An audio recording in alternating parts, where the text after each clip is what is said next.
Hello guys, welcome to my channel. आज के इस वीडियो लेक्चर में हम मोंगे मेथड पर नेक्स्ट क्वेश्चन को सॉल्व करेंगे। उससे पहले स्टैंडर्ड फॉर्म आपको याद होनी चाहिए। Capital R small R plus capital S small S plus capital T small T equal to capital V. This is the standard form of Monge method. Then हम question शुरू करते हैं। Q1 plus Q R minus P plus Q to P Q S plus P one plus P T equal to zero. इसको हम name देते हैं equation number 1। और अब हमें इक्वेशन नंबर 1 को सॉल्व करना है बाय मोंगे मेथड। तो गाइज 4-5 स्टेप्स में हम क्वेश्चन को एंड करेंगे। तो सबसे पहले हम शुरू करते हैं स्टेप नंबर 1। तो स्टेप नंबर 1 हमारा रहता है, स्टेप नंबर 1 में हमें वैल्यूज फाइंड आउट करनी होती है आर एस टी वी की। तो वो हम कैसे करेंगे, वो हम करेंगे बाय स्टैंडर्ड फॉर्म। सबसे पहले स्टेप नंबर 1 में ज़रूरत पड़ती है स्टैंडर्ड फॉर्म की, Monge method. Capital R small R plus capital S small S plus capital T small T equal to capital V. This is the standard form. अब हम इस इक्वेशन को कंपेयर करेंगे फ्रॉम इक्वेशन फर्स्ट से। तो from equation first से जब हम कंपेयर करेंगे तो हमें वैल्यू मिलेगी कैपिटल आर की मिलेगी Q1 plus Q R, because small R का जो कोफिशिएंट है वो कैपिटल आर और कैपिटल आर की वैल्यू Q1 प्लस क्यू। तो सिमिलरली कैपिटल आर से हमारे पास होगा minus P plus Q plus two P Q and similarly capital T होगा P1 प्लस पी और V होगा, मतलब कैपिटल V होगा 0 होगा। तो स्टेप नंबर 1 में हमने सिर्फ capital R capital S capital T capital V की वैल्यूज को फाइंड आउट करना होता है। तो अब हम स्टेप नंबर 2 देखते हैं। गाइस स्टेप नंबर 2 में क्या होता है, 2 ऑक्सिलरी क्वेश्चन आती है, उनको हमें सोल्व करना होता है, मतलब उनमें हमें वैल्यूज को पुट करना होता है। जैसे पहली ऑक्सिलरी क्वेश्चन है R D P D Y plus T D Q D X minus V D X D Y equal to 0। तो इसमें हम आर टी वी की वैल्यू पुट करेंगे, जैसा कि मैंने यहाँ पे पुट की है। पुट करते ही मैंने इसको इक्वेशन नंबर 2 नेम दे दिया। दूसरी ऑक्सिलरी क्वेश्चन है R D Y square minus S D X D Y plus T D X square equal to 0। इसमें मैंने आर एस टी की वैल्यू पुट की और इसको क्वेश्चन नंबर 3 नेम दे दिया। जो ये R D Y square minus S D X D Y plus T D X square equal to 0 है, इससे जो इक्वेशन बनती है उसको हम स्टेप नंबर 3 में फैक्टराइज करते हैं। तो स्टेप नंबर 2 हमारा इतना ही रहता है कि ऑक्सिलरी क्वेश्चन में हमें वैल्यूज पुट करनी होती है। तो स्टेप नंबर 3 को हम समझते हैं। स्टेप नंबर 3 में हम इक्वेशन नंबर 3 को फैक्टराइज करते हैं। अब गाइज फैक्टराइज करते हैं इक्वेशन नंबर 3 को। तो अभी ये देखने में थोड़ा सा मतलब हार्ड सा लग रहा है, लेकिन बहुत इजी है। तो ये इजी बनाने के लिए आपको क्या करना होगा, आपको बस इतना करना होगा कि आपको ज़्यादा से ज़्यादा मोंगे मेथड के क्वेश्चन ट्राई करने पड़ेंगे। जितने ज़्यादा अगर आप क्वेश्चन ट्राई करोगे फिर आपको उतना ही इजी लगेगा। इजी के साथ साथ आपको अपने आप स्टेप वाइज पता लगने लगेगा कि हमें सॉल्यूशन में लिखना क्या है। तो वो डिपेंड करता है कि आपकी प्रैक्टिस कितनी है। तो फैक्टराइज करना है, हमें क्वेश्चन नंबर 3 को सॉल्व करते हैं। Q1 plus Q Dibai square, ये जो मैंने इक्वेशन लिखी है ये 3rd है हमारी इक्वेशन। तो इसमें हमें क्या दिख रहा है, इसमें हमें दिख रहा है कि अगर हम इसको सॉल्व करें तो यहाँ से P हम कॉमन लेते हैं 1 प्लस क्यू प्लस यहाँ से Q कॉमन लेते हैं तो 1 plus P D X D Y plus P 1 plus P D X square equal to 0। फिर हम क्या करते हैं, Q1 plus Q D Y square same चलेगा, प्लस फिर हम अंदर मल्टीप्लाई करेंगे डी एक्स डी वाई का इधर। तो P1 plus Q D X D Y plus Q1 plus P D X D Y plus P1 plus P D X square equal to 0। ठीक है। फिर उसके बाद में हम क्या करते हैं, फिर हम इन दोनों में से क्या कॉमन लेते हैं। कॉमन क्या चीज आ रही है, 1 प्लस क्यू डी वाई। तो 1 प्लस क्यू डी वाई मैंने कॉमन लिया तो मेरे पास बचा Q D Y plus P D X, plus इधर से मैं कॉमन लेती हूँ 1 plus P D X common लेती हूँ। तो 1 प्लस पी जब मैं डी एक्स कॉमन लेती हूँ तो मेरे पास बचता है Q D Y plus P D X equal to 0। उसके बाद में हम लिखेंगे ये Q D Y plus P D X common है तो इसको कॉमन लिख लिया। बचा क्या, 1 plus Q D Y plus 1 plus P D X equal to 0। तो इधर इसको मैंने सोल्व कर लिया, P D X plus Q D Y plus D X D Y. इसको जब मैं सोल्व करती हूँ तो P D X plus Q D Y plus D X plus D Y, Q D Y plus P D X equal to 0। तो ये दो factor दोनों 0 के इक्वल हो चुके हैं। तो ये दो फैक्टर हमारे पास आ गए। तो इस फैक्टर को मैं नेम दूंगी क्वेश्चन नंबर 4 और इसको नेम दूंगी क्वेश्चन नंबर 5। तो हमें स्टेप नंबर 3 में 2 फैक्टर मिल चुके हैं, 2 फैक्टर बोले तो 2 इक्वेशन और मिल चुके हैं, तो टोटल इक्वेशन हमारे पास हो चुकी है 5। अब बात आती है स्टेप नंबर 4 की। अब गाइज स्टेप नंबर 4 को आगे बढ़ाने के लिए हमारे पास 2 तरीके हैं। यहाँ पे 2 तरीके हैं। एक तो हमें क्या करना होता है, एक तरीका तो होता है कि हमें इक्वेशन नंबर 2 को लेना होता है स्टेप नंबर 4 में। तो एक तो इक्वेशन नंबर 2 के साथ हम एक बार 4 को सॉल्व करें और फिर एक बार इक्वेशन नंबर 2 को 5 के साथ सॉल्व करें, जिससे हमारे पास 2 इक्वेशन आएगी और आगे सॉल्व हो जाएगा। बड़े ही इजी नहीं होगा, बट थोड़ा सा ये टफ रहता है मेथड। लेकिन दूसरा मेथड क्या होगा कि हम इन दोनों में से कोई सा भी एक फैक्टर चूज कर लें और इक्वेशन नंबर 2 के साथ उसको सॉल्व करें। तो उस मेथड से थोड़ा सा इजी रहता है, ऐसा मेरा मानना है कि थोड़ा सा इजी रहता है कि हम इन दोनों में से एक मेथड को लें और आगे सॉल्व करते रहें, क्योंकि आगे उसमें लाग्रांज मेथड का यूज होगा जो मैं मेथड बताने वाली हूँ। तो ये मेथड मैंने पहले भी बताई है, तो प्रैक्टिस के लिए मैं क्वेश्चन करवा रही हूँ आपको। तो स्टेप नंबर 4 में मैं क्या करने जा रही हूँ कि मैं क्वेश्चन नंबर 2 के साथ 4 को सॉल्व करूंगी। कोई भी एक फैक्टर ले सकते हैं, तो मैंने ये 4 को चूज कर लिया कि मैं सेकंड के साथ 4 को लूंगी। लेकिन जब मैंने मूंगे मेथड का फर्स्ट लेक्चर बताया था, फर्स्ट लेक्चर में समझाया था, तो वो मेथड मेरा था क्या था कि इक्वेशन नंबर 2 के साथ एक बार 4th इक्वेशन को सॉल्व करो, इक्वेशन नंबर 2 के साथ एक बार 5th इक्वेशन को सॉल्व करो। तो मैंने दोनों मेथड बताए हैं, जो भी आपको अच्छा लगता है, जिससे आप जिसको आप ज़्यादा बढ़िया से कर पाते हो, तो वो आप कीजिएगा। तो स्टेप नंबर 4 में मैं शुरू करती हूँ एक फैक्टर से। तो from equation second and 4th, तो सबसे पहले मैं 4th इक्वेशन को ही ले लेती हूँ। तो 4th इक्वेशन मेरे पास ये है, P D X plus Q D Y plus D X plus D Y equal to 0। तो ये हम जानते हैं कि P D X plus Q D Y equal to होता है डी जेड के, तो डी जेड के इक्वल होता है, तो D Z plus D X plus D Y equal to 0। फिर मैं इसको इंटीग्रेशन करती हूँ इसका, तो X plus Y plus Z equal to C1 हो जाता है। तो फाइनली गाइज हमें क्या करना होता है कि इक्वेशन नंबर 2 को भी इंटीग्रेट करना होता है, इक्वेशन नंबर 4 को भी इंटीग्रेट करना होता है। लेकिन इक्वेशन नंबर 4 बहुत ही ईजी इंटीग्रेट हो सकती है, क्योंकि ये फैक्टर है, बहुत ही इजी इंटीग्रेट हो जाएंगे। लेकिन इक्वेशन नंबर 2 को करने में थोड़ा हार्ड रहता है। तो अब हम इक्वेशन नंबर 2 को इंटीग्रेट करते हैं कि उसको किस वे में लेके जाएं, किस वे में उस इक्वेशन को मॉडिफाई करें कि उसका इजीली इंटीग्रेशन हो जाए। जैसे मैंने यहाँ लिखा इक्वेशन नंबर 2 मेरी ये रही।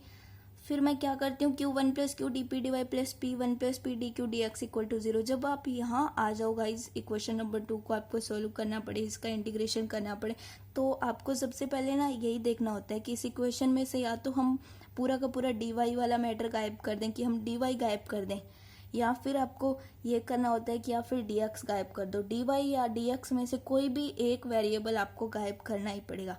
तो उसको अगर गायब करोगे तो इक्वेशन थोड़ा सा मॉडिफाई हो जाती है, तो इससे ईजी रहता है इंटीग्रेशन करने में। तो मैं ऐसा ही कुछ कर रही हूँ। तो मैं क्या करती हूँ, यहाँ से इस इक्वेशन में से ये जो इक्वेशन है, इस इक्वेशन में से इक्वेशन नंबर 2 है, इसमें से मैं डी वाई गायब करती हूँ। तो डी वाई गायब किससे करूँगी, मेरे पास एक और इक्वेशन है, इक्वेशन नंबर 4। तो इक्वेशन नंबर 4 यही है मेरे पास, P D X plus Q D Y plus D X plus D Y. तो यहाँ से मैंने क्या किया, इधर मैंने ये लिखा है, इधर मैंने ये क्यों लिखा है, क्योंकि मैंने यहाँ पे क्या किया, डी वाई कॉमन लिया है।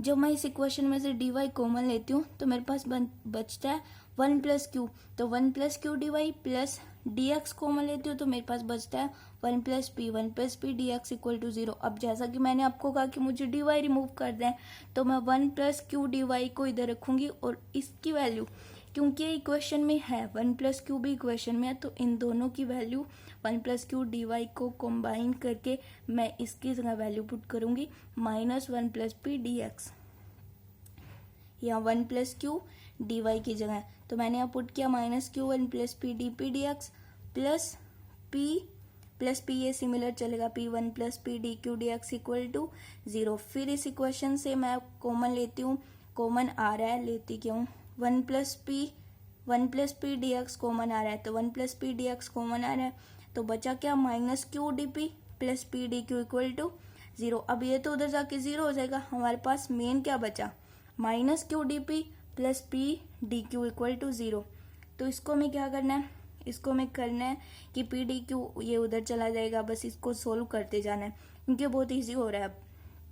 तो P D Q equal to q D p, तो डी क्यू इधर आ जाएगा। अब p D q plus Q D p, यहाँ पे वो मेथड लग रहा है separation of variable, separable method लग रहा है, तो वेरिएबल को सेपरेट करना है, तो क्यू क्यू वालों को इधर, पी पी वालों को इधर, तो डी क्यू अपॉन में q equal to d p upon में पी। उसके बाद इंटीग्रेशन करते हैं हम, तो log क्यू हो जाएगा, इसका log पी हो जाएगा। इधर मैंने लिखा है log q equal to log p plus log c two, तो log q equal to log p c two, q equal to p c two, q upon p equal to c two. तो c one की value, c two की value, दो equation हमारे पास और आ चुके हैं। तो अब इन दोनों से हम एक इंटरमीडिएट फंक्शन लिखेंगे और उसके बाद उसको आगे बढ़ाएंगे। तो गाइज पीछे दो इक्वेशन आई हमारे पास, उन दोनों का इंटरमीडिएट फंक्शन मैंने लिखा q upon p equal to 5 x plus Y plus z की। क्या कहते हैं कि इक्वेशन नंबर 2 से जो मिला है हमें वो फंक्शन होता है इक्वेशन नंबर 4 से जो चीज बनी है। तो q equal to p 5 x plus Y plus z, this is the equation number 6। अब हमारे पास टोटल 6 इक्वेशन हो चुके हैं। तो अब हम स्टेप नंबर 5 को शुरू करते हैं। अब गाइज स्टेप नंबर 5 में हमें लाग्रांज मेथड का यूज करना होता है जो आपको आता है। फ्रॉम इक्वेशन 6 मैंने इक्वेशन लिखी q equal to p 5 x plus Y plus z, तो ये इधर आ जाएगा q minus p 5 x plus Y plus Z equal to 0। तो इसको मैंने मॉडिफाई कर लिया, ढंग से लिख लिया। अब मैं लाग्रांज मेथड का यूज करती हूँ। तो लाग्रांज मेथड की स्टैंडर्ड फॉर्म होती है capital P small p plus capital Q small q equal to capital R. तो इसको 7 से कंपेयर करती हूँ। कंपेयर करने पे मुझे क्या मिलता है कि पी का जो कोफिशिएंट है -5 x plus Y plus z वो कैपिटल पी हो जाएगा, और क्यू का जो कोफिशिएंट है 1 है, तो कैपिटल क्यू की वैल्यू 1 और कैपिटल आर हो गया 0। तो इनकी ऑक्सिलरी इक्वेशन होती है 7th की ऑक्सिलरी इक्वेशन थर्ड में लाग्रांज मेथड में इक्वेशन नंबर 7 की ऑक्सिलरी इक्वेशन होती है dx upon p equal to dy upon q equal to dz upon capital R. तो इससे मैं पी क्यू आर की वैल्यू पुट कर दूंगी। अब हमें क्या करना होता है कि हमें इसको सॉल्व करना होता है। तो हम इसको क्या करेंगे, सबसे पहले हम इन दोनों को लेंगे। तो टेकिंग लास्ट 2 टर्म, गाइज अब इस क्वेश्चन को करने से पहले आपको लाग्रांज मेथड आना चाहिए बहुत ही बढ़िया से, फिर आप कर पाओगे। तो मैं सीधा बता रही हूँ कि हमें लेना होता है, लाग्रांज मेथड आ जाएगा तो फिर अपने आप दिमाग में आ जाएगा कि किस टाइप से लेना होता है। तो मैं ले रही हूँ टेकिंग लास्ट 2 टर्म, इन दोनों को ले रही हूँ। तो डी वाई अपॉन में 1 equal to d z upon 0, तो यहाँ से cross multiply d z equal to 0, integration किया तो जेड इक्वल टू C3। एक इक्वेशन तो आ गई, एक और आ जाएगी, तो दोनों का इंटरमीडिएट फंक्शन लिखेंगे और वही फाइनल सोल्यूशन होगा हमारा। तो अब मैं क्या करती हूँ, टेकिंग फर्स्ट 2 टर्म, पहले मैंने लास्ट टर्म को उठाया, अब मैं इन दोनों टर्म को लेती हूँ। तो मैं जब लेती हूँ तो मेरे पास क्या बनता है, ये मैंने यहाँ लिखा है dx upon -5 x plus Y plus z, x plus Y plus Z equal to D y upon में 1। फिर उसके बाद में मैंने यहाँ पे फिर क्रॉस मल्टीप्लाई कर दिया। क्रॉस मल्टीप्लाई करने के बाद dx equal to -5 x plus Y plus z d y. फिर मैं क्या करती हूँ, dx upon dy equal to -5 x plus Y plus z. अब मुझे पता है कि z इक्वल टू C3 अभी अभी मैंने फाइंड आउट किया, तो मैंने यहाँ पे लिखा dx upon dy equal to -5 x plus Y plus C3। z की वैल्यू मैंने C3 पुट कर दी, आगे जाके मैं फिर से वैल्यू पुट कर दूंगी क्योंकि अभी मुझे फाइंड करने में ईजी रहेगा, इसलिए मैंने वैल्यू पहले पुट कर दी। तो फिर मैं क्या करती हूँ, फिर मैं यहाँ पे पुट करती हूँ कुछ, मुझे इस तरह कुछ करना पड़ेगा। अभी इसका इंटीग्रेशन गाइस होएगा नहीं, क्योंकि कैसे होएगा, हमें कुछ पुट किए बिना इसका इंटीग्रेशन नहीं हो पाएगा। इसलिए मैं पुट करती हूँ x plus Y plus C3 को t पुट करती हूँ। जब मैं x plus Y plus C3 को t पुट करती हूँ, ये गाइस वो है method reducible two variable separable method. तो रिड्यूस किया मैंने x plus Y plus C3 को t, फिर मैं डेरिवेशन करती हूँ विद रिस्पेक्ट टू y। तो dx upon dy plus 1 equal to dt upon dy। dx upon dy की वैल्यू मुझे यहाँ से चाहिए dt अपॉन dy -1, सो मैंने यहाँ पुट कर दी dt अपॉन में y -1 इक्वल टू -5t। अब मुझे पता है कि मुझे पूरी क्वेश्चन y और t में मिल चुकी है, तो मैं इसका इजीली इंटीग्रेशन कर सकती हूँ। तो इसका इंटीग्रेशन जब मैं करती हूँ तो मैं क्या करती हूँ, मैं t के वेरिएबल को अलग कर लेती हूँ, y के वेरिएबल को अलग कर लेती हूँ। तो वैसे ही मैंने यहाँ पे किया dt अपॉन 1 -5t हो गया, क्योंकि इधर आ गया था ये 1 इक्वल टू इंटीग्रेशन dy हो गया। तो अब इसका इंटीग्रेशन मुझे करना है 1 अपॉन 1 -5t का इंटीग्रेशन करना है with respect to t।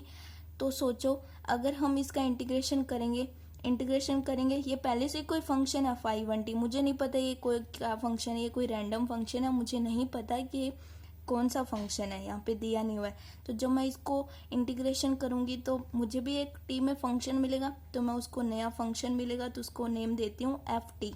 Small F T मैंने नेम दिया, इंटीग्रेशन करने पे मुझे एक नया फंक्शन मिला, वो है मेरा एफ टी।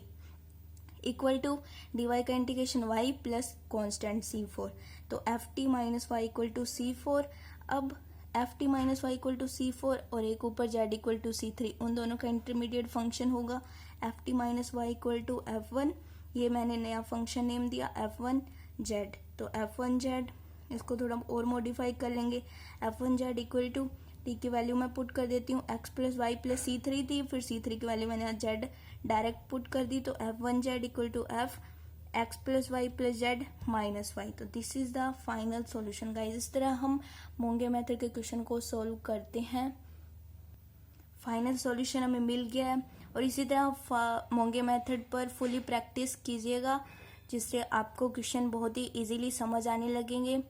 तो आज के लिए बस इतना ही, मिलते हैं नेक्स्ट वीडियो में।